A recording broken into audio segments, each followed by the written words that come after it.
오늘 함께 나눌 말씀은 열왕기상 7장 13절부터 22절까지의 말씀입니다. 열왕기상 7장 13절부터 22절까지의 말씀, 구약성경 521페이지입니다. 제가 공독하도록 하겠습니다. 솔로몬 왕이 사람을 보내어 히람을 두로에서 데려오니 이 히람은 납달리 지파 과부의 아들이요 그의 아버지는 두로 사람이니 노스의 대장장이라. 이 히람은 모든 일에 지혜와 총명과 재능을 구비한 자이러니 솔로몬 왕에게 와서 그 모든 공사를 하니라. 그가 높이등 둘을 만들었으니 그 높이는 각각 18규빗이라. 각각 12규빗 되는 줄을 두든만하여 또 놋을 녹여 부어서 기둥 머리를 만들어 기둥 꼭대기에 두었으니 한쪽 머리의 높이도 5규빗이요 다른 쪽 머리의 높이도 5규빗이며 기둥 꼭대기에 있는 머리를 위하여 바둑판 모양으로 얽은 그물과 사슬 모양으로 따은 것을 만들었으니 이 머리에 7, 저 머리에 7이라. 기둥을 이렇게 만들었고 또 2줄 석류를 한 그물 위에 둘러 만들어서 기둥 꼭대기에 있는 머리에 두르게 하였고 다른 기둥 머리에도 그렇게 하였으며 주랑 기둥 꼭대기에 있는 머리의 4규빗은 백합화 모양으로 만들었으며 이 2 기둥 머리에 있는 그물 곧 그 머리에 공같이 둥근 곳으로 돌아가며 각기 석류 200개가 줄을 지었더라. 이 2 기둥을 성전의 주랑 앞에 세우되 오른쪽 기둥을 세우고 그 이름을 야긴이라 하고 왼쪽의 기둥을 세우고 그 이름을 보아스라 하였으며 그 2 기둥 꼭대기에는 백합화 형상이 있더라. 2 기둥의 공사가 끝나니라. 아멘. 네, 여러분, 우리 옆 사람 보고 이렇게 인사하면 좋을 것 같습니다. 순수한 사람이 됩시다. 순수한 사람이 됩시다. 네, 이렇게 인사하면 좋을 것 같습니다. 여러분은 순수한 사람인가요? 예나 아니오로 대답할 수 있는 질문이 아닌 것 같죠? 사실 저는 순수합니다 라고 말할 수 있는 사람이 우리가 가운데 많을 것 같은데 아무래도 여러분의 마음이 그것을 말하기에 조금 부끄러워서 말하지 못할 수 있을 것 같습니다. 오늘의 본 말씀은 2 사람의 이야기로 시작합니다. 노스의 대장장이 히람과 이스라엘의 왕이 된 솔로몬이죠. 이 2 사람에겐 공통점이 있었습니다. 바로 개인적인 부름과 상처가 있었다는 것이죠. 먼저 히람을 살펴보겠습니다. 두로에서 온 이 히람은 납달리 지파 과부의 아들이었습니다. 그는 혼혈 출생이었습니다. 그의 어머니는 유대인이었으나 그의 아버지는 유대인이 아니었습니다. 그는 두로 사람이었습니다. 한마디로 당시 유대인이 굉장히 멸시하고 천대했던 이방 백성의 사람이었습니다. 따라서 이 히람은 두로 족속이나 이스라엘 공동체에 온전히 융화될 수가 없는 외톨이와 같은 사람이었습니다. 하지만 이 히람에겐 특별한 재능이 있었는데요. 바로 놋 일을 잘한다는 것이었습니다. 노스의 대장장이로서 지혜와 총명을 그리고 재능을 구비한 자라고 이 성경 말씀은 증거하고 있습니다. 히람은 그 아버지를 닮아 뛰어난 놋 세공 기술을 가졌으나 이스라엘 사회에서 인정받을 수 없는 혈통을 가지고 있었습니다. 그럼 왕자로 태어난 솔로몬의 삶은 순탄하고 아름다웠을까요? 여러분, 실상은 그렇지 않았습니다. 이 솔로몬의 어머니 바세바는 정상적인 결혼으로 다윗 왕의 왕비가 된 것이 아니라 불륜 관계로 왕비가 되었기 때문에, 원래는 우리아의 아내였죠. 불륜 관계로 왕비가 되었기 때문에 그 정당성을 충분히 인정받지 못하는 입지에 있었습니다. 심지어 이 바세바의 할아버지인 아히도벨은 압살롬의 반역에 동참해서 이 집안 전체는 반역자 집안으로 낙인까지 찍혀있는 상황이었습니다. 거기서 태어난 이 어린 아들, 어린 왕자 솔로몬은 당연히 그 정통성을 인정받지 못했습니다.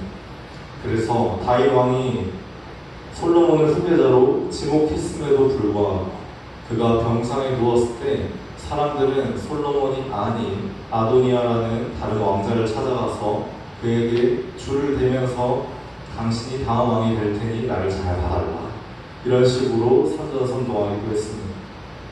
그 정도로 솔로몬의 입지는 왕으로서 그의 정치적 입지는 굉장히 불안정하고 위태로운 상황이었습니다. 그런데 각각의 상처를 안고 있는 이 두 사람이 오늘 만나게 되었습니다. 바로 하나님의 성전을 짓기 위해서 말이죠. 오늘 본문에 등장하는 이 두 개의 노기둥, 야긴과 보아스는 기존에 있던 성전의 다른 기구들이나 건축물과는 확연히 다른 차이점이 있습니다. 바로 솔로몬 성전의 대부분의 것들은 출애굽 시대의 성막의 디자인을 참고해서 그 구조를 참고해서 지어진 것이지만 유일하게 이 기둥 둘은 절대 성막에 있지 않았던 새로운 건축물이었습니다.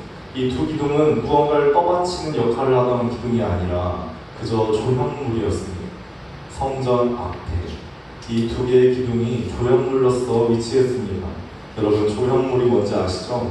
조형물은 예술 작품으로서 각각의 의미를 가지고 그 의미를 나타내고 드러내기 위해 만들어진 것입니다. 그렇다면 솔로몬과 히람은 왜 이런 특이한 모양의 기둥을 만들었을까요? 먼저 이 기둥의 형태에 대해서 살펴볼 필요가 있을 것 같습니다. 오늘의 본문 말씀을 이해하려면 여러분이 규빗이 뭔지 알아야 할 것입니다. 규빗은 이 이스라엘의 단위인데요. 여러분, 저를 한번 쳐다봐 주겠어요? 네. 자, 제 팔을 보십시오. 이게 규빗입니다. 손 끝에서부터 팔꿈치까지의 길이. 제가 어제 교회 사무실에서 줄자로 재봤는데 45cm 정도 되더라고요. 네. 성인 남성의 팔을 기준으로 해서 손끝에서 팔꿈치까지의 길이를 규빗이라고 합니다. 당시 이 솔로몬 왕정 시대의 규빗이라면 솔로몬 왕의 팔을 기준으로 했겠죠. 제가 대충 솔로몬 팔의 길이까지는 알 수 없고 저의 팔을 기준으로 이 기둥의 크기와 길이 높이를 한번 계산해 보았습니다. 자, 오늘 본문은 이렇게 말하고 있죠. 그 높이는 각각 18규빗이다. 18규빗이면 대략 8m 정도가 되는 것 같습니다. 그리고 그 둘레는 12규빗 되는 줄을 둘만 하여, 여러분 원줄 아시죠? 3.14로 나눠서 45cm를 곱해보면 지름이 171cm 정도 되는 기둥입니다. 네. 그리고 예레미야서를 이제 참고해보면, 선지서를 참고해보면 그 두께는 손뼉으로 4뼘 정도 된다. 대략 제 손뼉이 20cm 정도 되니까 80cm 정도 되는 그런 두께를 가지고 있습니다. 안이 텅 비어있는 이 놋기둥, 놋은 여기서 동을 말하는 거거든요. 금은 동할 때 동. 그 놋기둥이 속이 텅 비어있는 상태로 8m 정도로, 굉장히 크죠? 8m면 8m 정도로 세워져 있었는데 그 머리 위에는, 기둥 위에는 동그란 5규빗 정도의 구체가 있었고 그 위는 그물을 덮고, 그물은 각기 성류를 주르고 있으며 성류 200개가 주렁주렁 달려있고 맨 위에는 백합화의 형상이 하늘을 향해 피어있는 그런 형태의 기둥이었습니다. 이 기둥의 이름을 야긴과 보아스라 지었습니다. 여기서 야긴은 그가 세우셨다, 보아스는 그에게 능력이 있다라는 의미를 담고 있습니다. 두 사람은 어떠한 이유로 이런 디자인을 했으며 두 사람은 어떠한 이유로 이런 장명을 했을까요? 바로 그것은 이 성전을 건축하는 데 있어서 성도가 가져야 될 그 마음가짐과 태도에 대한 이야기입니다. 하나님이 세우십니다. 하나님에게 그럴 만한 능력이 있습니다. 우리가 교회에서 하는 수많은 일이나 행사나 또는 계획이나 내 삶의 뜻과 방향성은 하나님이 세우실 수 있습니다. 그리고 하나님께서 그럴 만한 능력을 갖고 계십니다. 우리는 이런 생각을 합니다. 나의 삶도 바쁘고 나의 형편도 좋지 않고 나에게 이런 상처와 아픔이 있는데 내가 어떻게 하나님의 성전을 세울 수 있겠는가? 내가 어떻게 하나님 앞에 바른 신앙을 세울 수 있겠는가?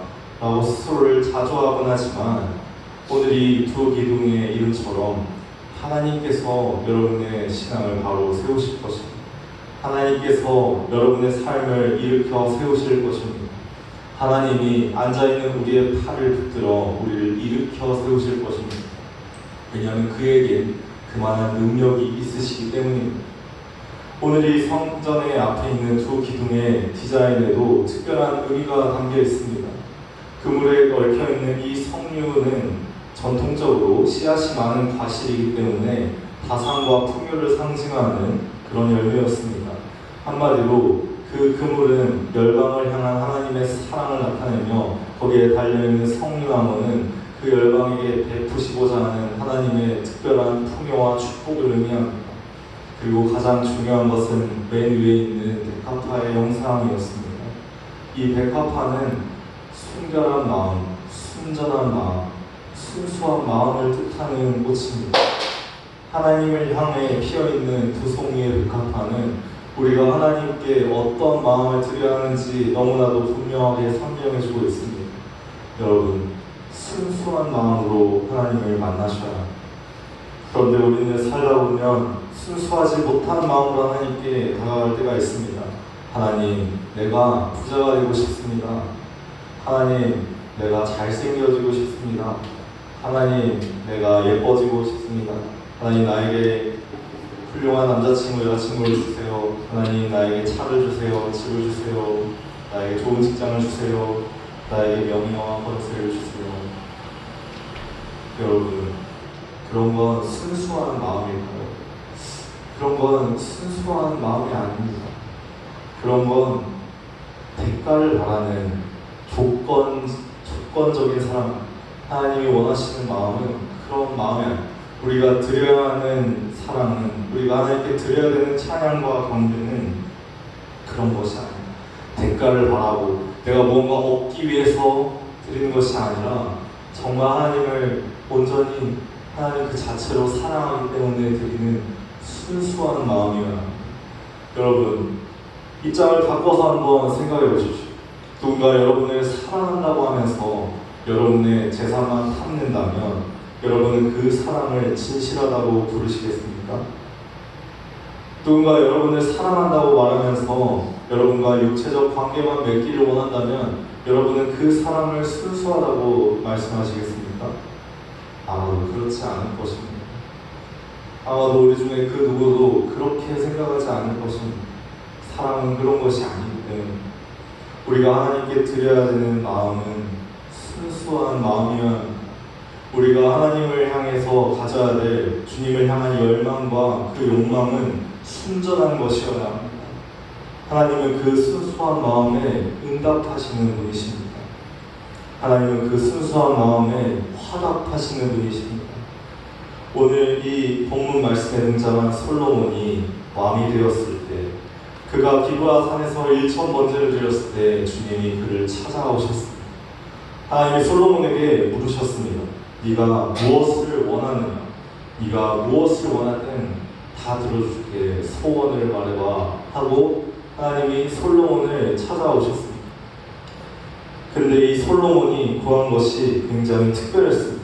솔로몬은 이렇게 말했습니다.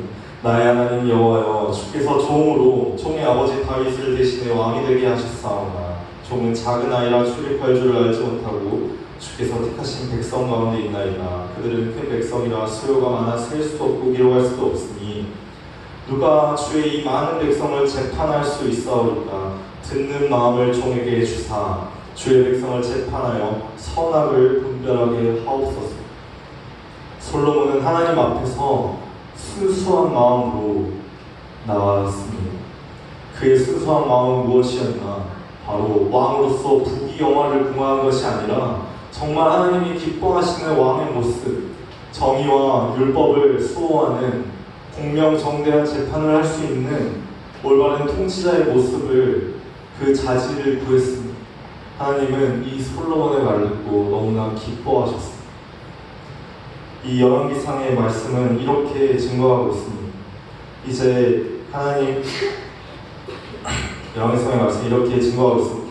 이 하나님이 그에게 이르시되 내가 이것을 구하도다. 자기를 위해서 장수를 구하지도 않고 부를 구하지도 않고 원수의 생명을 멸하기도 구하지 않고 오직 송사를 듣고 분별하는 지혜를 구하였으니 내가 너의 말대로 하여 내게 지혜롭고 총명한 마음을 주느니 내 앞에도 너와 같은 자가 없었거니와 내 뒤에도 너와 같은 자가 일어남이 없으리라.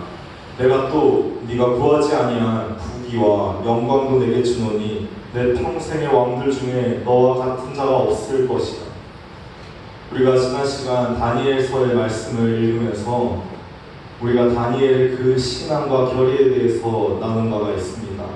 다니엘은 왕의 음식으로 자신을 더럽히지 않기로 결심했습니다.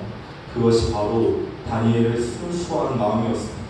솔로몬은 부귀 영화나 권력을 구하지 않고 하나님이 기뻐하시는 왕으로서의 자질과 품성을 구했습니다. 그것이 바로 하나님을 향한 솔로몬의 순수한 마음이었습니다. 이 순수한 마음에 하나님은 그가 구하지 않은 부귀와 영광도 더불어 주시면서 응답해 주셨습니다. 여러분, 이제 우리가 하나님께 어떻게 기도해야 하며 어떻게 찬양해야 하며 어떻게 경배해야 하는지 아시리라 믿습니다. 우리는 하나님 앞에서 하나님 나에게 무언가를 주세요 라고 외인처럼 구할 게 아니라 우리에게 그 모든 의식주가 필요한 걸 아시는 하나님 앞에서 나의 의식주를 구할 것이 아니라 하나님의 나라와 그의 의를 구해야 하는 것입니다. 우리가 한번 복음서의 말씀을 살펴보도록 하겠습니다. 예수님은 그 백합화를 이렇게 말씀하셨습니다. 백합화를 생각하여보라. 실도 만들지 않고 짜지도 아니하니라. 그러나 내가 너에게 말하노니 솔로몬의 모든 영광으로도 입은 것이 이 꽃 하나만큼 훌륭하지 못하였더라. 여러분, 하나님께서는 이 꽃을 기억하셨습니다. 하나님을 향한 순수한 마음을 기억하셨습니다. 주님이 세우셨고 주님께 능력이 있다고 고백하였던 이 솔로몬 왕, 어린 왕의 마음을 주님은 들으셨고 기억하셨습니다. 안타깝게도 시간이 흘러 솔로몬 왕은 나이가 들면서 후궁들의 달콤한 속삭임에 넘어가 하나님을 향한 순수한 마음을 잃어버리고 말았습니다. 그는 그가 받은 지혜와 총명에도 불구하고 우상 숭배를 위한 많은 산당을 지어 하나님을 향한 이 신앙을 배반하고 말았습니다. 그리고 이 성전 앞에 놓인 야긴과 보아스는 바벨론에 의해 파괴되고 그 조각이 다 바벨론에 의해 약탈당하게 되었습니다. 하지만 수천 년이 지난 그 후에도 예수님께서는 솔로몬의 모든 영광보다 그 백합화 한 송이가 입은 그 하나님을 향한 순수하고 순전한 마음이 입었던 그 영광과 은혜가 가장 놀랍고 아름다웠다고 말씀하고 계십니다. 여러분, 주님을 향한 순수한 마음은 우리가 살면서 가질 수 있는 가장 귀하고 아름다운 것입니다. 우리가 살면서 누릴 수 있는 모든 부귀, 영화, 권세보다도 더 소중하고 더 영화로운 것입니다. 여러분, 그 마음을 사모하셔야 합니다. 하나님께서는 그것을 기억하셨습니다. 수없이 많은 시간이 지나면서 나를 향해서 그 놀라운 신앙과 사랑을 고백했던 이 젊은 왕이 타락해가는 과정을 지켜보시면서도 우리의 처음 마음, 우리의 처음 고백을 잊지 않으셨습니다.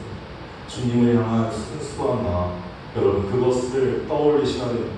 우리가 주님을 향해서 순수하게 예배를 드렸던, 순전하게 주님을 갈망하고 주님 한만을 바랬던 그 마음을 떠올리셔야 됩니다. 그리한다면 하나님께서는 우리를 놀라운 사랑과 이 세상 그 무엇과도 비교할 수 없는 영광으로 덮어주실 것입니다.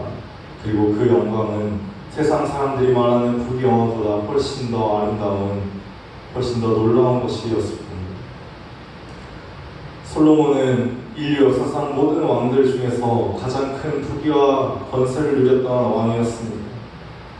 솔로몬은 수많은 재물과 수많은 곡식과 가축과 많은 권력과 그리고 3,000명이나 되는 후궁들을 겨누리면서 물질적으로 전혀 부족함이 없는 일생을 보냈던 사람이었습니다.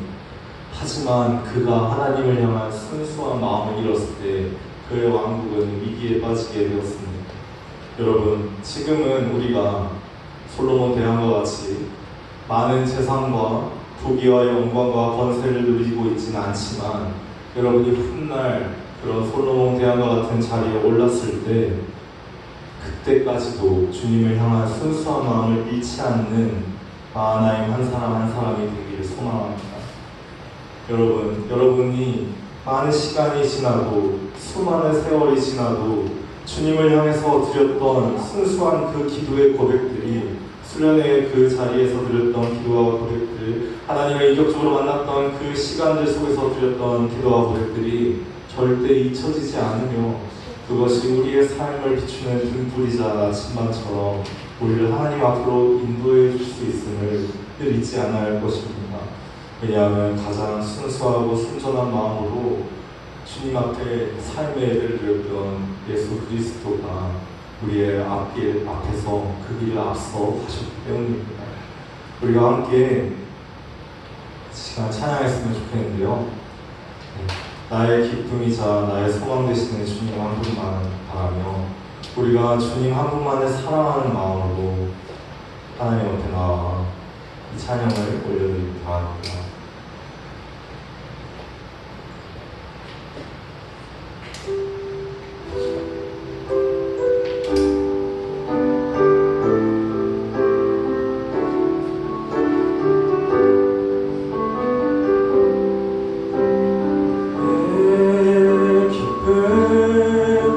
나의 소망 되시며 나의 생명이 되신 주 반갑고 찬송을 드려도 늘 하신 만분일세 나의 기쁨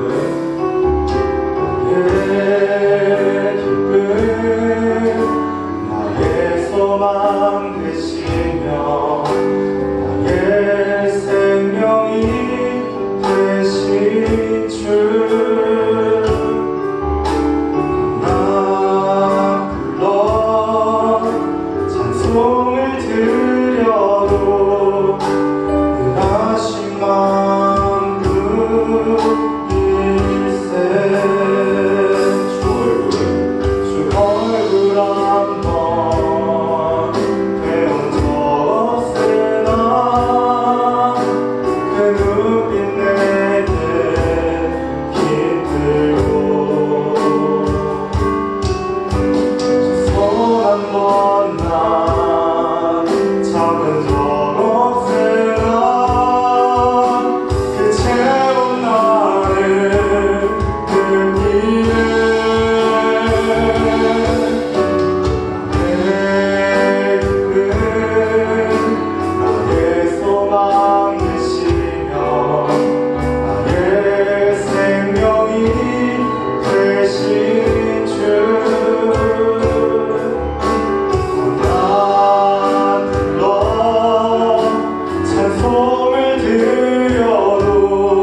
성조차도 반갑고